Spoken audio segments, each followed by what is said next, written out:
Study with Shubho page থেকে আপনাদের সকলকে স্বাগতম। আমরা নতুন একটা সেশন চালু করতে যাচ্ছি, যেখানে বাংলা, অঙ্ক, ইংরেজি প্রত্যেকটা বিষয়ে টপিক ভিত্তিক শিখবো আমরা। আজকে আমাদের আলোচ্য বিষয় বাংলার প্রয়োগ অপপ্রয়োগ। বিভিন্ন চাকরি পরীক্ষায় এই প্রয়োগ অপপ্রয়োগ থেকে অন্তত একটা মার্ক কমন আসে। এছাড়াও বানানের ক্ষেত্রেও আমাদের এই প্রয়োগ অপপ্রয়োগ অত্যন্ত গুরুত্বপূর্ণ।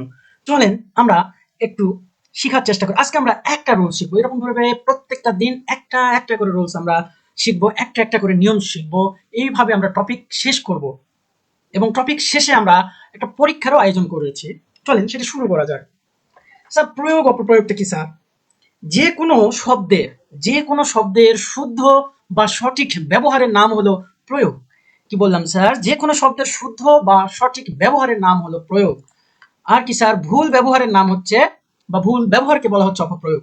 একটা জিনিস মাথায় রাখবেন স্যার, যে কোনো শব্দের শুদ্ধ বা সঠিক ব্যবহারের নাম হচ্ছে কি প্রয়োগ, আর ভুল ব্যবহারের নাম হচ্ছে কি স্যার অপপ্রয়োগ। এতটুকু মাথায় রাখলেই হবে।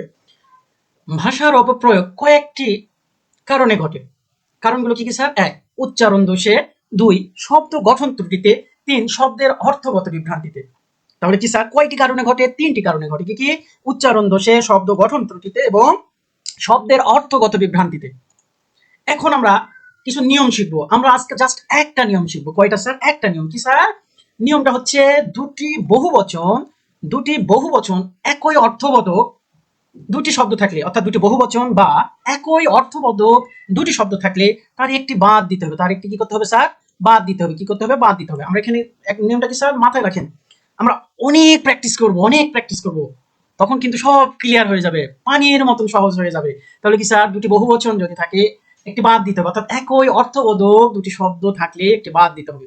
যেমন ধরেন, যদি বলা হয় সকল ছাত্রছাত্রীরা উপস্থিত। স্যার দেখেন তো, সকল ছাত্রছাত্রীরা উপস্থিত, এটা কি সঠিক স্যার? না, এটি সঠিক না স্যার, এটি ভুল। এটি ভুল। হয় সকল হতে হতো অথবা ছাত্রছাত্রীর কথাটি থাকতে হতো। কিন্তু এখানে দেখেন সকলও আছে, ছাত্রছাত্রীরাও আছে, সেই জন্য এটা কি ভুল। কারণ সকল ও ছাত্রছাত্রী দুটি শব্দ কি স্যার? বহুবচন। কি স্যার? বহুবচন। সুতরাং বলতে হবে সকল ছাত্রছাত্রী অথবা ছাত্রছাত্রীরা। কথা ক্লিয়ার? আবার ধরেন সদা সর্বদা, এই কথাটিও ভুল। কেননা এটিও একই অর্থবোধক দিচ্ছে। সদাও যেই কথা, সর্বদাও একই কথা। হয় আপনাকে লিখতে হতো সদা, অথবা লিখতে হতো কি স্যার? সর্বদা, অথবা লিখতে হতো কি? সর্বদা। Concept clear? তাহলে আরেকবার একটু রিভিশন দিয়ে নিয়ে, দুটি বহুবচন থাকলে একটু বাদ দিতে হবে, বা অর্থাৎ একই অর্থবোধক দুটি শব্দ থাকলে একটু বাদ দিতে হবে। ক্লিয়ার? চলেন কিছু প্রশ্ন আমরা দেখে আসি, যেগুলো এই কয়েকটা আমার এই চার্টে যেগুলো দেওয়া আছে, এগুলো বারবার এসেছে পরীক্ষার, ওই জন্য এগুলোই আমরা একটু চর্চা করার চেষ্টা করব। চলেন। বলছে অনেক ব্যক্তিরা। স্যার এটা কি? অনেকও যেই কথা, ব্যক্তিরাও একই কথা। তার মানে হয় আমাকে লিখতে হতো অনেক ব্যক্তি অথবা লিখতে হতো ব্যক্তিরা। হয় কি লিখতে হতো অনেক ব্যক্তি অথবা কি লিখতে হতো ব্যক্তিরা। আচ্ছা, এখন দেখো তো ইদানিং কালে, একই কথা স্যার। আমাকে ইদানিং কথাটা রাইট স্যার। কি স্যার? ইদানিং। ওকে।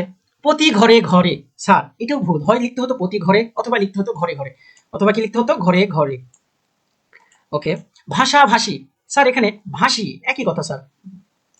আচ্ছা, সমৃদ্ধশালী, এই কথাটিও ভুল। তাহলে কি লিখবো? হয় সমৃদ্ধ অথবা সমৃদ্ধিশালী। হয় লিখতে হতো সমৃদ্ধ অথবা লিখবো কি? সমৃদ্ধিশালী।